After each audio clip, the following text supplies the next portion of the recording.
The Mind of Mansion is now with Chev. We're kicking off 2026 with Dynasty Talk. We have 10 burning questions for Dynasty.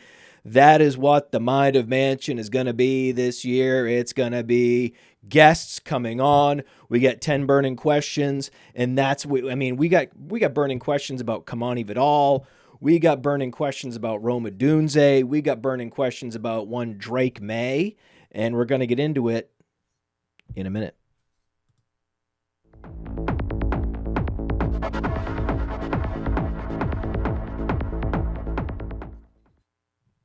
Or 5 seconds. We're getting into it right now. This is when we're getting into it. A minute went by in dog years. Okay. Kyle Williams. He seems to be very set up for success in the future. On the Patriots, they have a real weakness at wide receiver. We know they're going to draft a wide receiver. On Player Profiler, a most recent mock draft, NFL mock draft by one and only Matty Kiwoom, he had the Patriots selecting a wide receiver in round 1. Regardless, we know this is a position of need for the team, and you're going to have a rookie with day 2 draft capital that has matured heading into year 2. What are you expecting from Kyle Williams? It's hard to create a path for him to be a full-time player. I mean, he popped definitely when he had the opportunities. So, 10 catches, 3 touchdowns, the one infamous touchdown where he takes a drag 72 yards to the house. I mean, he's had some other really notable moments like the one against the Jets. It's just an amazing over-the-shoulder, against the Giants, over-the-shoulder catch. So I'm a big fan. Obviously, one of my first interactions with you was the moment that went viral about Kyle Williams versus Kimani Vidal. So I chuckled when I saw the 10 burning questions and that this was going to be the first one. But yeah, the Patriots also have a ton of cap space going into 2026. So if they don't, I mean, I assume that they're going to add someone. I mean, Stephon Diggs has 2 more years on his deal. Pop Douglas will be in the final year of his deal. I believe Kayshon Boutte will be in the final year of his deal. So, I mean, I feel like it's delayed, not denied. The biggest and most important thing to me is that, he showed me that he can play football. When people show me they can play football, I believe him. And big plays, big splash plays. And my daughter's very curious about this. She's a diehard Patriot fan. She's following the team very closely. She is pretty much on lockstep with me with the strategy for team building to make that roster better and better. I think she knows that we need edge rusher. She's like, Myles Garrett, he set the record. Why don't we have a Myles Garrett? And I was like, exactly. That's why we shouldn't be taking a goddamn wide receiver in the first round, especially late first round wide receivers. That particular slot in the mid-20s wide receiver, sure, you're going to get some Justin Jeffersons in that zone, but most of them are busts. It's not a good place to be. Even when they hit, they don't hit, right? Brandon Ayuk, he was a hit, now he's not a hit, right? He was a hit, but now we can't help them, right? So it's like sort of a post-hype dud sometimes is what ends up happening with these wide receivers. But, you can get a real game-changing edge rusher, Karlaftis level player, edge player in that area of the draft commonly. So I think that's where the Patriots should go in the draft. I hope they do. And then wide receiver in round 2 or 3, and then reinvest in free agency. Is there a particular receiver that is going to be a free agent that you think the Patriots should be targeting? There's one that sticks out like a sore thumb above everybody else. And I mean, I don't know that the culture is a fit, but I mean, if Drake Maye can get him the ball, all will be well. And it's George Pickens. So if the Cowboys, for some reason, like looking at the cap space again, they're over the cap by a significant margin. If I'm not mistaken, they've got negative $23 million in cap space now. And we've just seen that they are actively trying to get something done on a multi-year basis with Javonte Williams, who is now up for another contract as well. So what do they prioritize? You've already paid CeeDee Lamb one of the richest receiver contracts. Are you going to double down with that? Or are you going to pay Javonte Williams something cheap, restructure a bunch of deals? I mean, they cut Trayvon Diggs. So that's the one that sticks out that's the one that sticks out to me more than anything is what do they bite the bullet and give Drake May the ultimate weapon in George Pickens? I feel like that would be a really good fit, though, because they don't have anyone like him. Diggs is going to be exiting. We don't know how long the suspension is going to be if he is suspended. Then they have possession receivers, field stretchers, but they really need that X receiver on the Yep. outside. And that would be the perfect fit. Culture fit? Vrabel and Maye, you got to think that Vrabel and Maye would be one of the better spots for Pickens to guarantee that he can be in a comfortable place and that you're going to have plenty of a sort of security where the quarterback's role is secure, the coach's role is secure coming off a surprise playoff berth.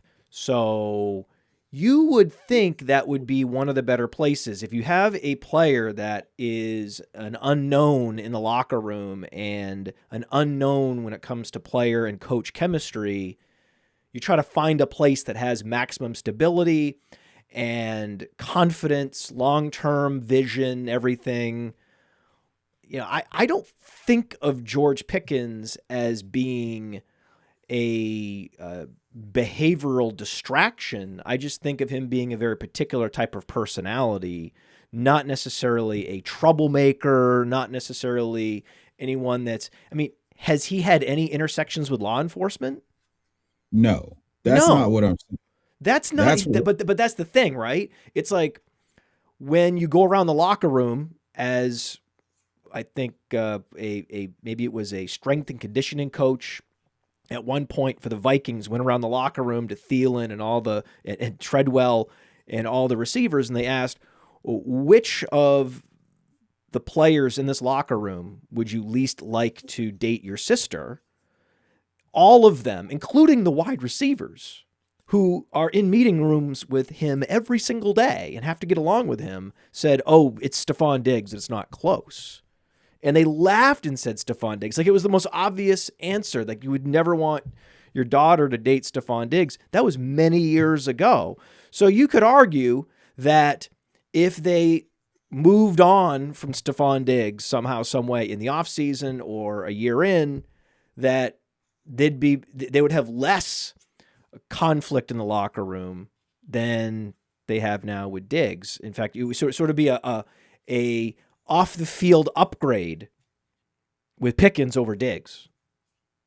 Well, it wouldn't. That's the thing is, it wouldn't be moving on. So you're adding a mercurial personality you know, to a room where you've got money tied up in Diggs. You've got Kayshon Boutte, who's the field stretcher. Now, George Pickens in that role would make me like that. I would do some very very serious things to make that happen because I love George Pickens. If you've searched my Twitter at all, it's been George Pickens everything since 2022. But I can't ignore some of the things that come with him either not getting the ball or not really understanding what it takes to be the alpha wide receiver, like we saw with Detroit. So I'm a little bit trepidatious. I want him with a good quarterback because that gives us the best version of George Pickens. We just saw him post career highs across the board.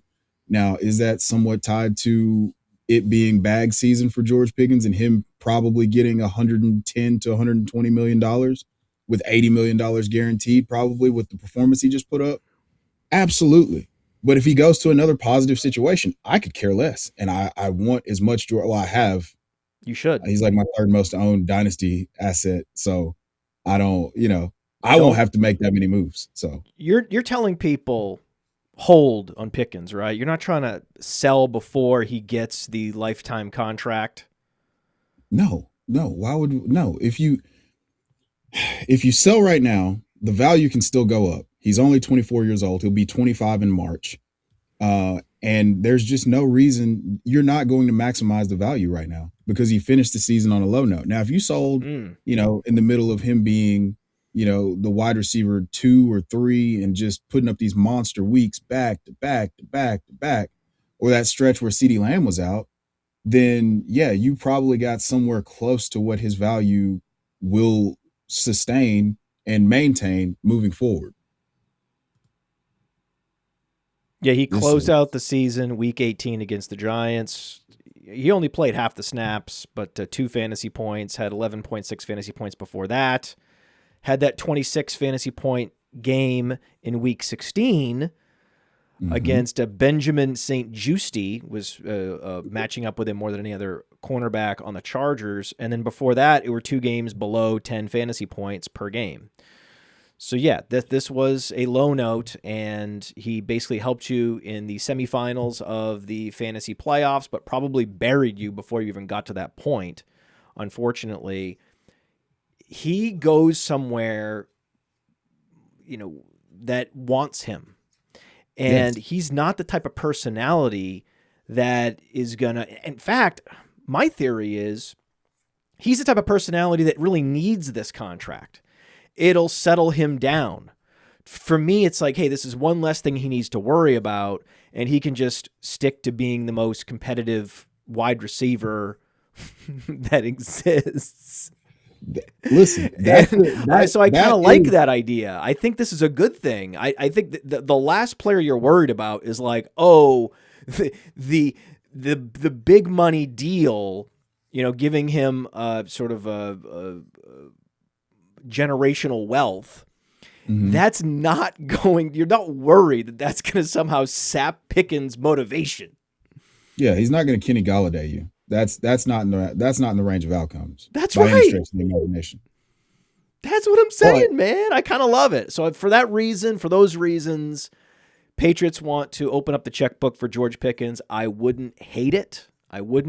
Now, we did have that debate of Kyle Williams versus Kimani Vidal in Dynasty, even though, again, I think it's looking very good for Kyle Williams in year 2, year 3 with Drake Maye and a pretty hollowed out wide receiver core. I mean, Diggs, even if he, isn't suspended somehow, still going to be another year older. So we have plenty of room, plenty of opportunity for Kyle Williams next year. But Kimani Vidal looked really good. And we did have this debate where I said, hey, just on principle, it doesn't matter what the running back's name is. I'm going to go running back when it comes to these picks in the late second round in Dynasty rookie drafts, but also round 3, round 4. I'm just loading up on running backs and seeing what hits. And Vidal was the example in that he just happened to be like the shining star, small school, young, late pick that ended up breaking out for a good team after multiple injuries ahead of him on the depth chart. That's just how it works. There's going to be a day 3 running back with a nice athletic profile, typically from a small school, who happens to find himself on a depth chart with multiple injuries ahead of him. This is every year, even in a year where a lot of the frontline running backs stayed healthy. There's always going to be a Kimani Vidal, which is why I place my chips on those particular assets. So, would you say that you would prefer Vidal now? Absolutely not. No? No. Okay. No. Well, that is in conflict with the Player Profiler Dynasty rankings. I can tell you that we have Vidal higher. Yes, and there's nothing wrong with that. The opportunity is apparent, but I'm still standing firm on, a day 2 wide receiver going into a situation where he's flashed the talent, just like Kimani Vidal did as a rookie, where he didn't have the opportunity, but when he got an opportunity, he looked good. So he played himself into, hey, let's give this guy a shot. We're not going to fool around with the Hassan Haskins of the world. We're going to give this guy a shot. So if something were to happen to Pop Douglas, or, Stephon Diggs is indisposed due to legal issues, then in steps Kyle Williams, and this conversation looks a lot different. So it does. I think it's close. I think it's closer than you might think, given that, okay, this guy was a top 50 fantasy producer this year. He's on a great team. And his accomplishment beyond the fantasy points was proving to the Chargers, hey, they don't need to go back to the running back position with a big investment in the offseason. They can Correct. just sit back, put, we have Hampton, a first rounder. We now have Vidal, where we have an asset that is accrued value. And all we need is a day 3 rookie to plug in at the RB3 spot. And that's what they're going to do. They don't have to spend any money on the position in the offseason. They don't have to use a high draft capital pick on the position. So that is what his accomplishment has been. So now he's going to be an injury away from having an incredible value again in 2026. So I believe Kimani Vidal is a real trade target in Dynasty. Do you at least agree with that, even if you won't give up Kyle Williams to get him? Absolutely. Absolutely. Okay. That is you can get Kimani Vidal, I feel like, if you were to send any third, or if you wanted to add him into a deal in order to make, just make the other person that you're playing against feel a little bit better about the deal. Like, you could add him in with whatever you're trying to accomplish and get, and have him on your roster. Like, hey, I don't want to give up an extra third. Hey, throw me Kimani Vidal. Give me Kimani Vidal. And the person's probably gonna be like, oh yeah, whatever. All right. I feel, go ahead. I love the game log on Player Profiler. It's really, really powerful. I'm going to put it up on the screen here. Yeah. And, because it pairs the fantasy points with the snap share and the red zone carries and the route participation. And what I think is interesting here is it is rare, and I've looked at a lot of game logs, man. You know how rare it is to see a running back log a 93% snap share? Yeah. In any game. Yeah. I'm not talking about the Yeah. season. I mean, that's like, no, we're talking like Le'Veon Bell, LaDainian Tomlinson. Those snap shares don't even exist anymore. But Correct. in any given game, that you are going to earn that snap percentage, because NFL teams can always go to free agency and they can always bring in player X and player Y for depth. And these guys are ready to go. They know the plays. The run plays are much more basic in the NFL than pass plays. So they can go in and, be on the team for a couple days, and they can go in and they can log a 25% snap share, no problem. So for him to do that with 25 carries, including 3 red zone carries in that one game against Pittsburgh, that wasn't even his big fantasy. He had a game with 20 fantasy points. He had another game with 23 fantasy points. That was like his 4th best game. But in many ways, that was the most impressive performance to me. And so this proves to me again that when he goes to another team, so not only do you have the contingent upside of a potential Hampton injury, which we do not want in 2026, then you also have, when he hits free agency, he will then earn a bigger contract and a bigger role in free agency. So a lot got accomplished for Kimani Vidal in 2025. Yeah, this is a breakout season for him. I mean, he was an RB14 in points per game from 6 to 15, like we just talked about. I mean, he's 12 points a game. That's better than flag. That's RB2 worthy. Like, that is high-end RB2 stuff. And if this was going to be apparent for him, or if he's played his way into a timeshare, I'll look like a fool. Again, my feet are taped to the bicycle on Kyle Williams, because once I saw what he was capable of, I was like, all right, if you just give him the targets, this is going to work out pretty well. We'll see. I think most people, though, right now, for the reasons I outlined, because you do have this league-winning upside, in a handcuff that gives you true league-winning upside, right team, right level of trust and track record as a primary back. Again, 93% snap share in one game. We have what? We have Algier, we have Charbonnet. There's a handful, and these guys are super valuable because there's not that many running backs that actually have the league-winning contingent upside on the depth chart. Like, hey, Ray Davis. Yeah, okay, Ray Davis is not that guy because Ty Johnson's going to be the passing down running back. So he's not going to be James Cook. James Cook goes down. Ray Davis is not a one-for-one replacement. And Kimani Vidal is much closer to a one-for-one replacement for Amari and Hampton. Just like Tyler Algier, not a one-for-one replacement for Bijan, but like would get the lion's share of the work, 25 carries, and if they're winning, and always a threat to score multiple touchdowns any given game. So speaking of Bijan, you have Gibbs, and they are right there on the Player Profiler Dynasty rankings. When you look at the running back section, they're right there. It's Bijan and Gibbs. For many, many months, it was Gibbs Bijan. And then Bijan, just with his consistency and his role continuing to get solidified and slightly growing as the season went along, in spite of Tyler Algier playing well, that was enough for us to say, hey, okay, there's a minor difference between these two players, but we're going to just give the nod to Bijan. Do you agree with that? Absolutely. And this goes back to the video that I put out in late April or March or May, where I did the Cornerstone Dynasty assets, and he was the second Cornerstone Dynasty asset ahead of Jahmyr Gibbs, and people were really upset about that. But this is the type of, one, he has the workhorse potential. Two, he catches the passes. He's going to be the primary pass catcher. Now, he does cede some goal line work to Tyler Algier. Tyler Algier is a really good player as well. He's about to get a lot of money in free agency, I think.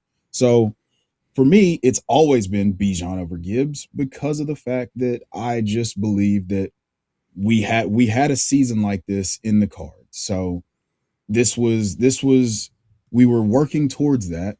Arthur Smith delayed this by a year.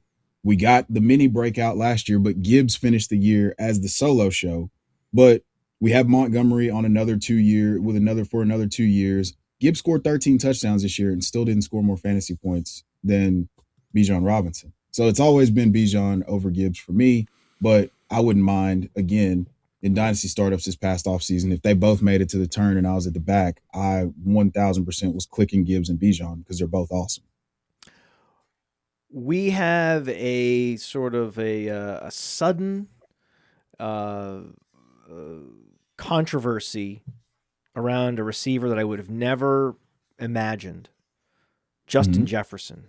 He's become polarizing. I didn't think it mattered who the quarterback was. There was no way Justin Jefferson's dynasty value would become controversial or polarizing. It's so crazy.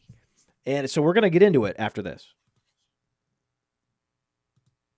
Fast Draft's Playoff Super Slam is now. It is live. There is 10 grand up for grabs. You're just picking any 6 players, any running back, wide receiver, tight end on any team. You just need to figure out how many games are these teams going to play and how many fantasy points are these guys going to score in these games. And whoever has the best 6 guys is going to take down a big prize. Be sure to use code FAST for a $50 deposit match. Oh, the Playoff Super Slam is now. Playoff Super Slam. You can max out 33 entries in the Playoff Super Slam. Just pick any 6 guys for the playoffs. And at this point, I think it's close to 80% full. And this is Thursday, so we basically have 2 days left before it's gonna lock, and we'll see if who can get in there under the wire. Let's talk about Justin Jefferson.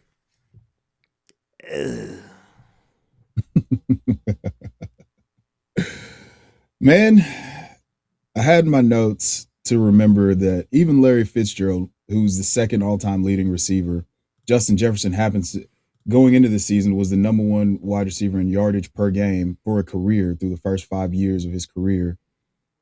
Even Larry Fitzgerald went through dark times, and he ended up being multi-year dark times. Exactly.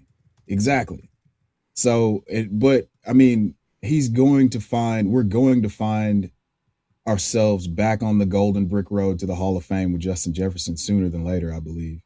I don't know that they're going to run it back exactly with J.J. McCarthy after what, the continued, shortcomings that he put on film this year. I think that this is a generational buying opportunity. I've said that on Twitter a number of times. I think this is a generational buying opportunity for Justin Jefferson. I mean, he's just turned 26 years old. Like, this is the worst season that we could probably imagine, barring injury. I mean, outside of the 10 games where he went for 1,000 yards, like, he went for less yards this year than he did playing all 17 games playing 10 games in 2023. So I'm a big fan. Like, I don't think that there's any way that it could be worse than what it is, barring injury. Like, we had a precipitous drop off in yards per reception, and it's just because the air yards stayed the same. But they're not. He's not being given opportunities. Like, these aren't catchable targets. This is not quality. This is not what we're used to seeing. And so it's a bit jarring, dropping from 18 points a game, from 20 to 18 to 11 points a game, finishing as the wide receiver 28. I mean, this was very disappointing, but the problem is, if you want to sell now, you're selling for way less than what he's actually worth. Kevin Kolb. Let me think. John Skelton. Yep. Okay. So we have John Skelton and Kevin Kolb. This was what Larry Fitzgerald was suffering under. And even the great Larry Fitzgerald was not immune from bad quarterback play. 2 consecutive seasons, or 2 seasons in 3 seasons during this span, did he put up something like 11 fantasy points per game. Yeah. So it can be very bad. And the beauty is, if you have Justin Jefferson, that J.J. McCarthy might be good. He might not be good. His decision-making is questionable. His accuracy is questionable. These were things that we didn't see in college. I would have preferred that he stayed in college one more year. I think just because you won a national championship doesn't mean you have to sail off into the sunset. You can come back, right, if you're not ready. And injury aside, losing his whole rookie year really, really hurt him. Regardless, based on what we saw this year, it's clear he should have gone back to school. But this is the ultimate reset button, and he does have Justin Jefferson, and he has a huge arm. Yes. And he locks in on Justin Jefferson. If there's one issue that you could point to, right? Like, think about this. One of J.J. McCarthy's great flaws is he locks in on Justin Jefferson too much, right? And he's too predictable because he loves Justin Jefferson so much. So, this is one of those situations where, we have a whole lifetime value engine, and a lot of it's driven by, the previous season. The nice thing is Justin Jefferson has this whole career where he was record setting in, year 1, year 2, year 3. So the damage to his lifetime value on Player Profiler's Dynasty rankings, you can check out, has been mitigated by that. So, you might look at, a marketplace like Keep Trade Cut and be like, oh, wow, looks like everyone's down on Justin Jefferson. But those that are serious about Dynasty subscribe to services like Player Profiler, and then they're like, well, actually, no, he's still a top 5 wide receiver. He's still a top 6 wide receiver, depending on how you want to value Jefferson versus Lamb, for example. Jefferson versus Neighbors, for example. Would you rather have Jefferson or Neighbors? Right now? Yes, sir. Malik Neighbors. Yeah. So I think we have him in the right spot. And at buy. So that is a strong buy. One of the strongest buys in all of Dynasty right now is Justin Jefferson. And it's not necessarily predicated on this big growth and development for J.J. McCarthy. Everything went wrong. It wasn't just McCarthy. This is the ultimate. This is as bad as it's going to get for Justin Jefferson. Correct. Was 2025. So even if J.J. McCarthy is only nominally better, Jefferson will be much better. Don't worry. Yes. That is, again, that's why I wanted to go back. We have historical reference points of it being bad for guys who are all-time greats. And then all of a sudden, the clouds clear up and the sun comes out, and all of a sudden he's giving you 18 or 20 points a game again. And you're like, oh yeah, no, I feel great that I held and didn't sell for that, 2027 105 or whatever it is. And, and a third or whatever it is. The price that you're going to, the price that you're going to sell for right now is not going to make you feel good whenever Justin Jefferson finds the Monstars, gets J.J. McCarthy's powers back, and all of a sudden Now we're at 18 points a game again, and he's gritty and all over the place. It's going to be great. You just have to be patient. Delayed, not denied. McCarthy is not Josh Rosen. McCarthy No. has a 50-50 chance of becoming a very good NFL quarterback. And I think a much better than 50-50 chance, just being a competent sort of Jacoby Brissett level quarterback that can absolutely deliver for the number one wide receiver with a talent profile all the way out to, Michael Wilson. And we'll talk about Michael Wilson in a little bit. Few receivers that I've debated this past offseason, Odunze versus Egbuka is really funny because on our dynasty rankings, Odunze is wide receiver 13 and Egbuka is wide receiver 14. So that was a big dynasty debate last summer, and we're right back to square one where Odunze is a notch ahead of Egbuka. Would you agree with that? Yes. Okay. I mean, that was my plan from the jump though. And Jeremiah and I on Trade Gods, we differed on that. And it just so happens that like they both got off the smashing starts, and now it cooled off in such an uncomfortable way that probably ended your season. So now we get to run it back. There's no football, so everybody's just going to have their opinions and validate the confirmation bias of whatever it is that you want to believe about these guys, and then we'll have to go and run it back again here in about 8 months. Well, it is interesting that I don't think having one or the other would have buried you necessarily. People can always make pickups and make moves, and there were plenty of receivers that kind of broke out in the second half that you could stream or you had picked up and can plug and play.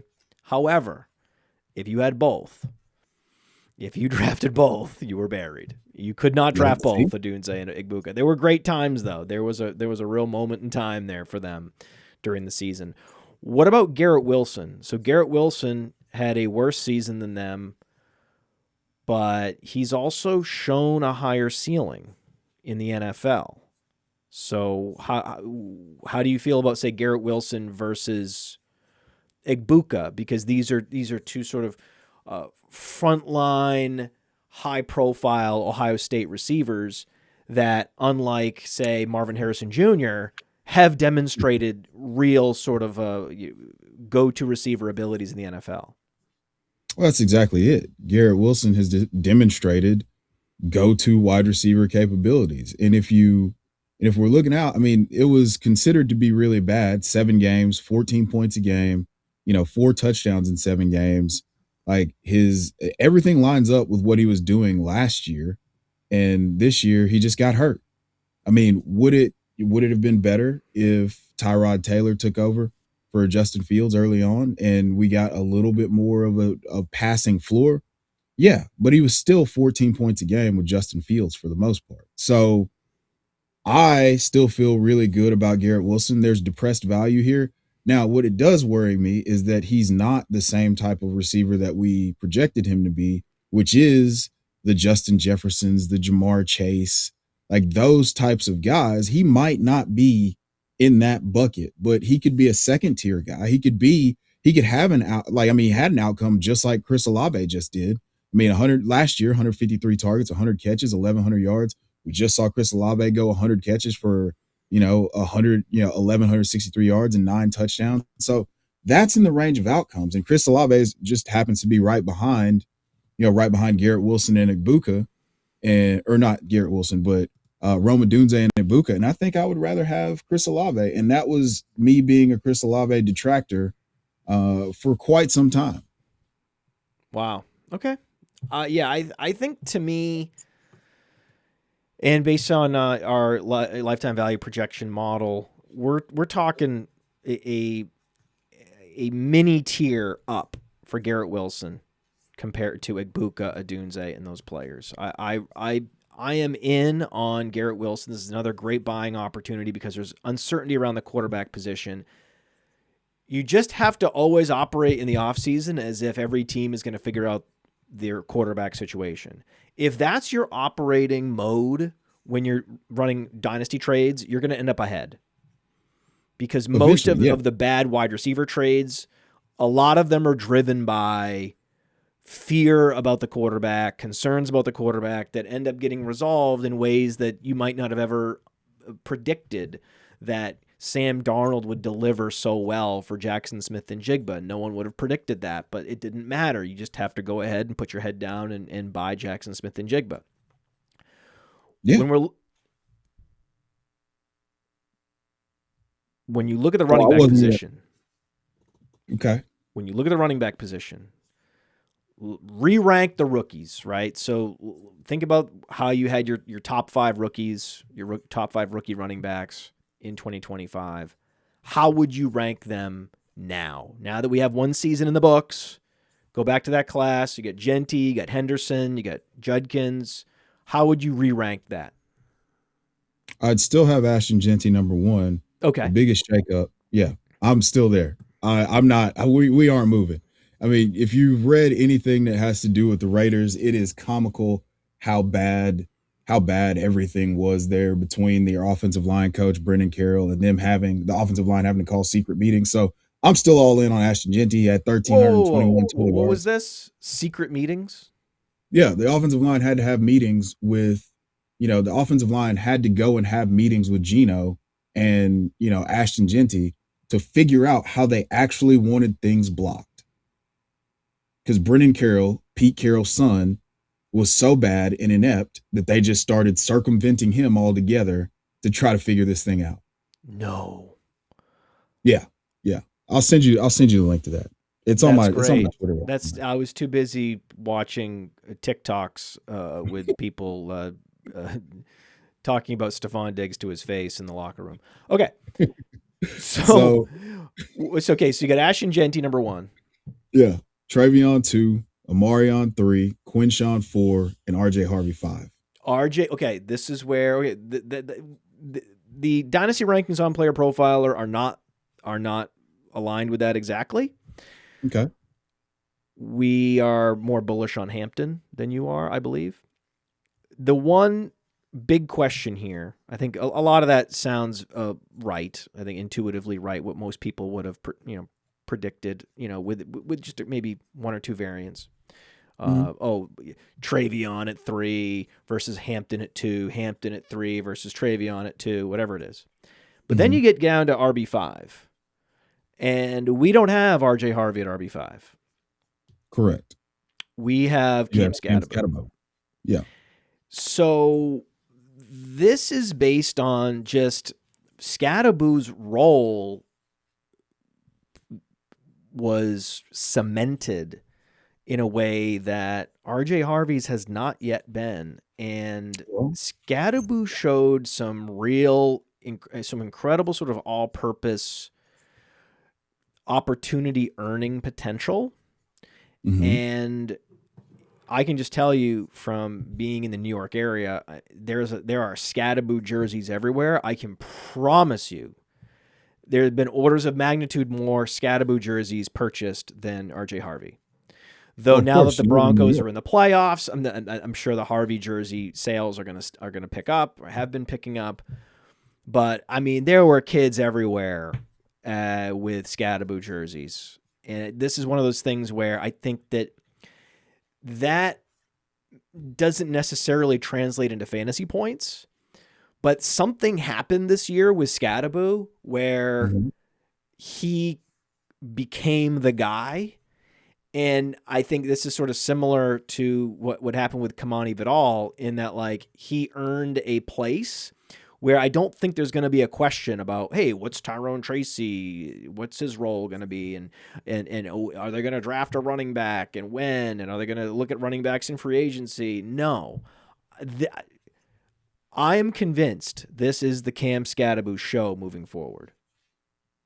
Yes, it is. But it's also, so on the flip side of that, there's also, this could be the RJ Harvey show moving forward. Now, historically, Sean Payton has used 2 running backs. There's a Mark Ingram role, there's an Alvin Kamara role, going back to Reggie Bush, Pierre Thomas, whoever you want to, whatever picture you want to paint, there's going to be someone else. Hopefully it's not someone as good as Tyler Algier or J.K. Dobbins, but J.K. Dobbins is on a 1-year deal, so he's going to be out of there after this year. Cam Scatterbo is one of the most fun prospects, and you live in a major market. So, and he blew up on, an island game, national TV. So yes, it's going to be more popular, but historically, the role that RJ Harvey has is going to score you an equal or, more valuable role from a fantasy points perspective. So he scored 12 touchdowns this year, and he had, roughly, if I'm not mistaken, he had 47 receptions, he had 58 targets. That's going to expand from just him being on the field more. So Cam Scatterbo is the more fun prospect. I mean, I even nicknamed him the Anglo-Saxon assassin because he got so disrespected throughout this process. So disrespected throughout this process. People were just like, oh, it's gross. Casey and I did a number of shows where it was like, hey, this is a guy that the noise got a little bit too much when people were spending late first on him, but I mean, they were right. He's going to be a thing. We just need to see him. We need to see him healthy.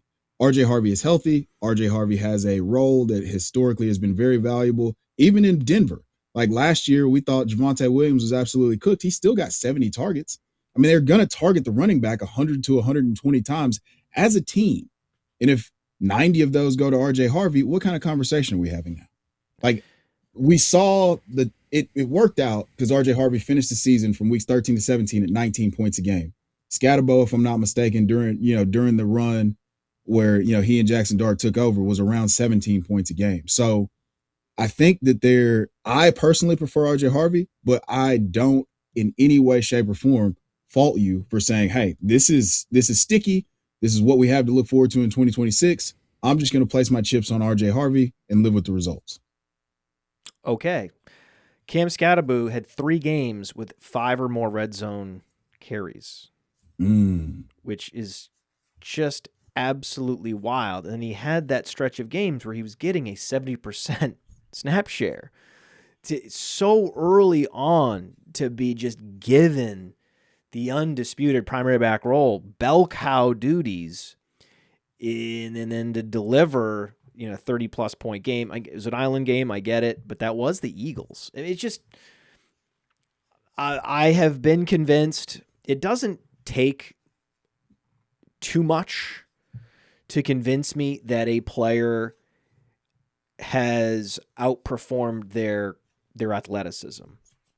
That is the one that's a lot. Like, so for example, if it were flipped and Cam Scatterbo was an athlete without a lot of college production, I would still be skeptical.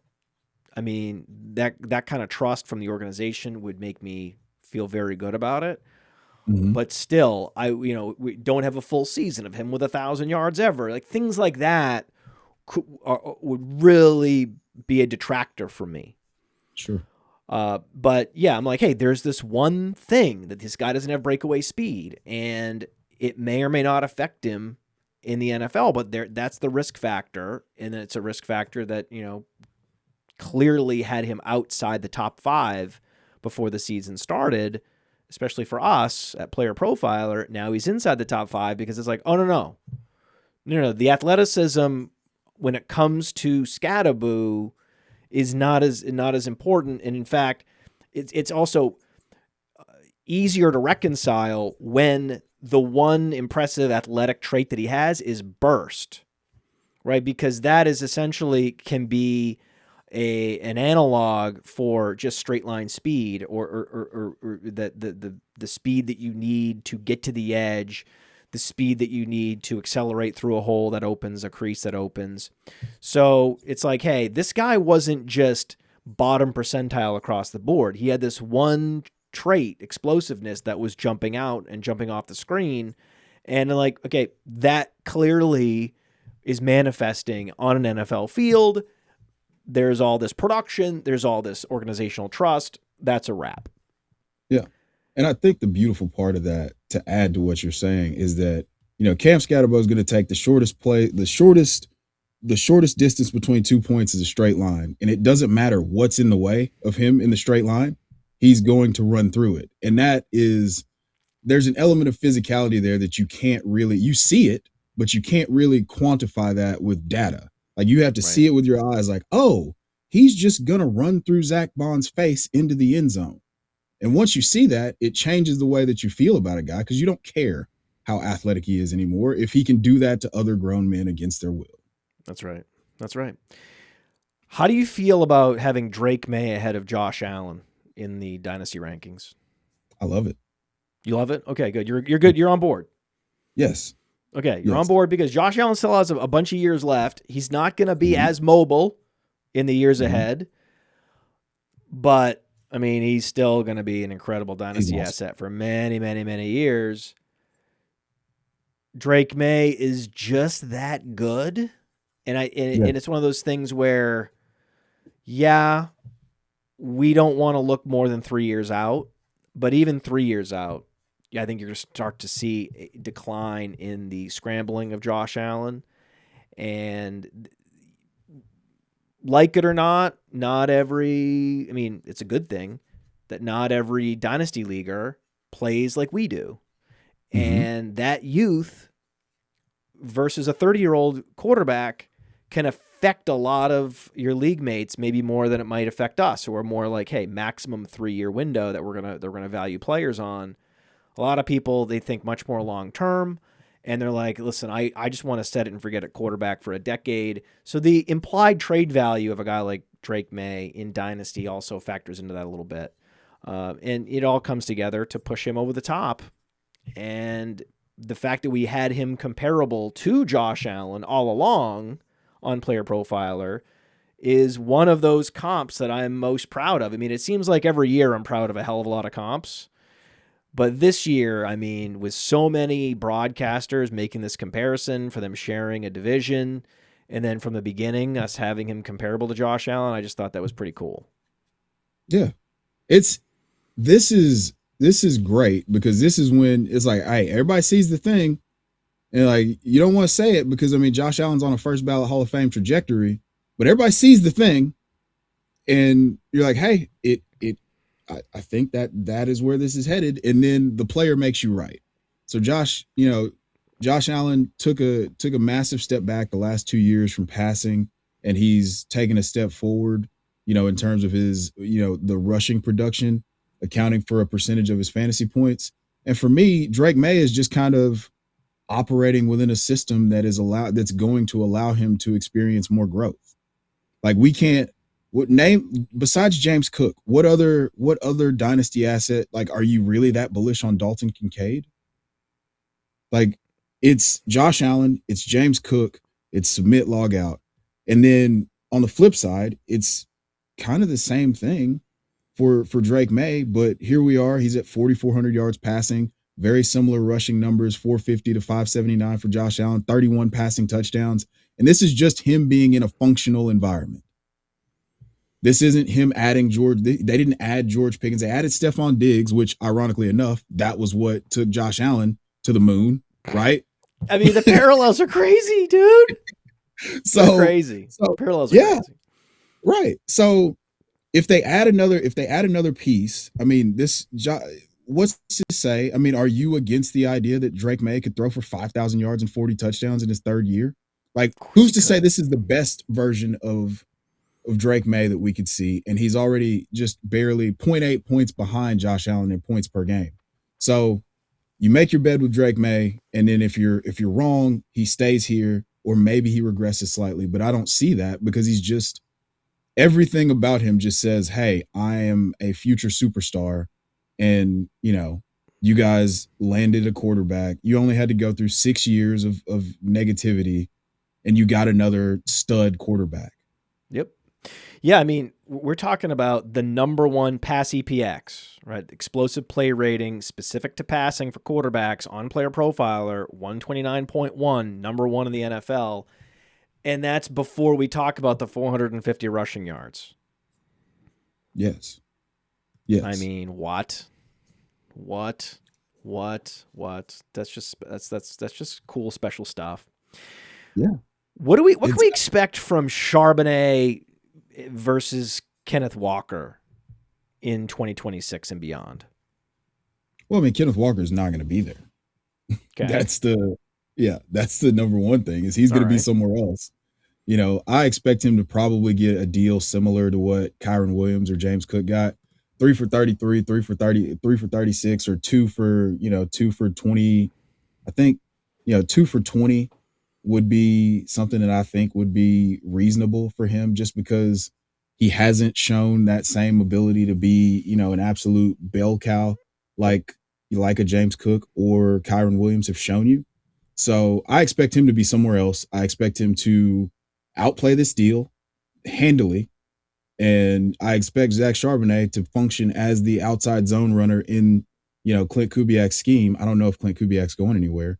Hopefully he's not, because that would mean this means wonderful things for Zach Charbonnet. If you've been holding on to Zach Charbonnet and Kenneth Walker, and now you get to split the aces in blackjack, this is going to be great for your dynasty team. I think that, I think they're both really good players. I prefer Kenneth Walker, but Zach Charbonnet, if he is in this role, and like you mentioned, if they just add like a day 3 running back and it's Zach Charbonnet's backfield, he could be 16, 17 points a game. We just saw how effective he is in short yardage, and that might skew the yards per carry numbers. But I think he could be a 4.5 yards a carry guy. That offensive line is still kind of gelling and learning how to function in the zone scheme with Clint Kubiak. So if they run this back and they keep Clint Kubiak for another year and, Kenneth Walker walks, Zach Charbonnet is one of the biggest buys in Dynasty for me.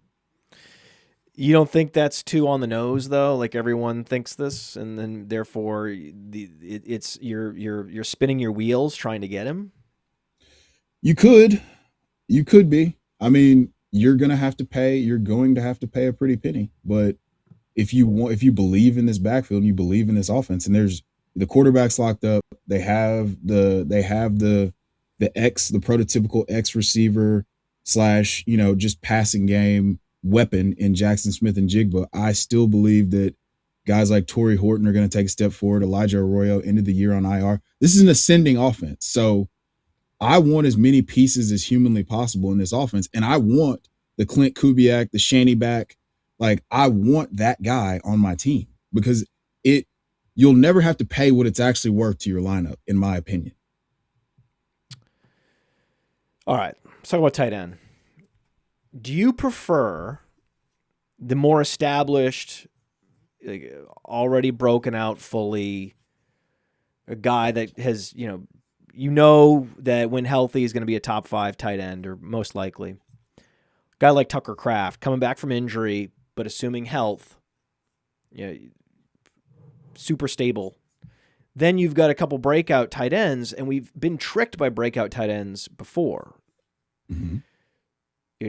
So you have Gadsden, you have Harold Fannin. Would you rather have a Fannin, Gadsden profile, or would you rather go with a Tucker Kraft? I'd rather go with Tucker Kraft. This is, again, you check my Twitter, and there's been a lot of talk about Oronde Gadsden, a little bit of talk about Harold Fannin, but there is an alarming amount of talk about Tucker Kraft. I even gave Bradley a hard time about it, because he was comparing him to Robert Tonyan, and I was like, dude, there's no, that is not what this is at all. My feet are taped to the bicycle about Tucker Kraft being an absolute unit and a stud, a difference maker at the tight end position. And I stand by that. There's nothing that I've seen that would convince me otherwise. So if, like, they built the offense around him, and you see what the offense looked like with him, and you see what it looked like when he's not there. So he's going to come back. I mean, I think it was just a clean ACL, which simplifies the recovery process quite a bit. And I think that we're going to be able to get him cheaper than what he's actually worth. Well, I'm glad we had this conversation. I don't feel this way, though. It is Good. One of the more disappointing outcomes that I've had in a while. Is I thought for sure this would be an opportunity for Luke Musgrave to break out and establish himself, and then have be the 1B. But he didn't even do enough to be the 1B. Correct. I was so disappointed. Anyway, I'm having a hard time. This Luke Musgrave thing, it's really, being that wrong is just a tough pill. It's a tough pill. Brother, With tight end, though, you truther and you eyes forward. They can break out in year 4. It has happened. So Matt, I'm going to keep look, truthering for Musgrave in spite of this. What was just so disappointing. Oh my God. Matt, listen, I will look. I am driving the bus on this Tucker Craft bandwagon thing, and I got you a ticket. There's still room. I know. There's still room, brother. I bet there is. I bet there is room. I'm going to consider it. You should, man. Travis Hunter. Should people be truthering Travis Hunter or get real? You gotta get real now. You gotta get real, right? Gotta get real now. And this is, it's unfortunate because you had Liam Cohen come out and say after that 8 for 101 game early on, and then he suffers the injury in practice, they were going to feature him. They're going to start to feature him in the passing game. They've made so many moves and things, the NFL is so dynamic and things change so fast that I can't ignore the fact that they have signed Jacoby Myers to a multi-year deal. They have the emergence of Parker Washington, who was the wide receiver 3, generating, he generated the most plays of 20 plus yards over the course of the last week, 16 to 18. Like, he's 21 points a game. And you have the fact that Travis Hunter's still, I believe, a generational talent at corner. Like, that's where the bread's buttered, man. So maybe now he focuses more on defense and they have packages for him on offense like they did at Colorado. Because doing this whole like, hey, we don't really know how we're going to use you, or you don't quite have, the time on task, because he was never in the wide receiver meetings at Colorado. They just had packages for him. And here's the thing. As a student of the game, there's no question that he has the acumen to do so. I mean, he was academic All-America or whatever. So he has the football IQ and the bandwidth from an intelligence standpoint to manage both, but you have to master one and then you can't master 2 tasks at once. Right.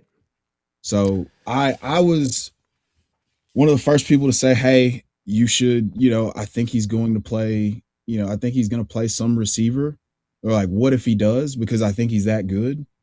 But now it doesn't work. It doesn't work with him on an NFL field because the secondary is where, 1, you don't sub out, and 2, they have to have a level of communication that I don't think people realize. Like, they're constantly talking and doing. So that requires a level of attention to detail that I think he should master. The defensive back aspect of his prowess, and then function as a gadget player or a part-time player before, maybe they bring him in and they throw deep balls.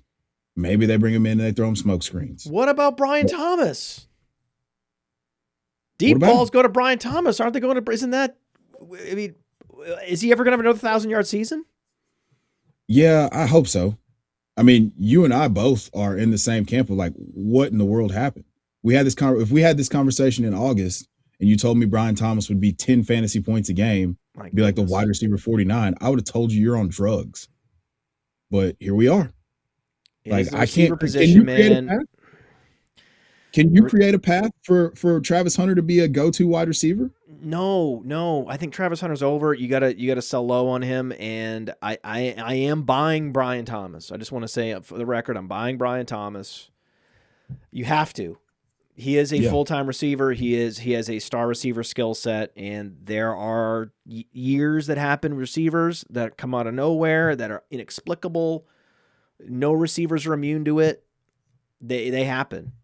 And whether it's playing through an injury that was not being reported or whatever it is, something's happening that we don't fully appreciate or fully understand that would sap this guy's production. And I think that's what happened. That's what you have to assume, and just take the value on Brian Thomas and go get him. Bonus question: Has Michael Wilson surpassed Marvin Harrison Jr.? Surpassed? I don't think so. Okay. Even though he looks better in every way? Yeah. They're on equal footing. And they're on equal footing. This is amazing. Yeah. I love this. They're not. Here's the thing. The organization's not going to quit on Marvin Harrison Jr. and just say, hey, we're going to funnel 150 targets to Michael Wilson. But Michael Wilson's now undeniable. Correct. So two things can be true, and I'm with you. Michael Wilson is awesome. We've got too much information now and too much actual evidence to say, hey, Michael Wilson shouldn't be the number two read in every single one of our progressions. Or who would you rather have, Michael Wilson or Brian Thomas? I'd still go with Brian Thomas. Still. I would too, but it's getting so close. It's uncomfortable. It's uncomfortably close. It's uncomfortably close. The fact that it's even a thing makes me makes me sad. It's a weird thing that's happening, but yes, you still gotta, I love Michael Wilson. Okay. So final question. I'll get you out of here. Give us your number one dynasty trade target right now. We just talked about him. It's Michael Tucker Wilson? Kraft. No. Is it Tucker Kraft? For me, yeah. Oh my God. See, this is my problem. When I craft these show sheets, I'm too damn informed. So I inevitably will reference a player early in the show sheet because I know you love him, and then I'll ask you, who do you love the most? And it's like, well, we already talked about him because you know that I love him. And it's like, oh yeah. Okay. Who did we not talk about that you have as a priority trade target? Okay. It's off the beaten path, and it's just to throw into trades right now. And we talked about one of his teammates earlier, but it's gonna be Ryan Flournoy. Yeah. Dallas Cowboys, the Dallas Cowboys 2nd-year wide receiver, 6th-round pick. I think that, if George Pickens walks, then he steps into a full-time role. Could walk. And he could equivocate what we got from Michael Gallup back in the day when he was like wide receiver. He averaged 15 points a game. I like everything that I've seen from him. I mean, he's super athletic. Every single time that he's, you put the ball in his hand, something good happens, and you can just get him as a throw-in. I mean, he's kind of, to me, he reminds me of what his value is similar to what Kayshon Boutt's was similar to the season. Nobody cares, but this is going to be a really good offense.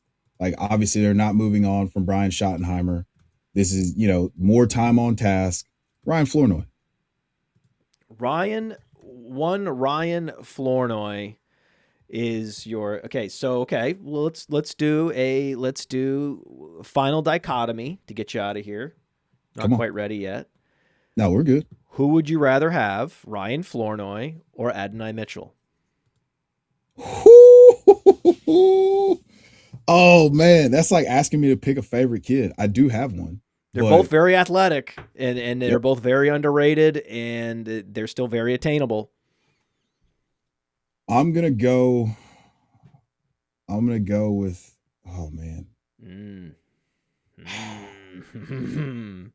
Yeah, you turn the screws on this one, Matt. Okay. Finally. Right. I knew I was gonna I was like, I gotta get this guy on something.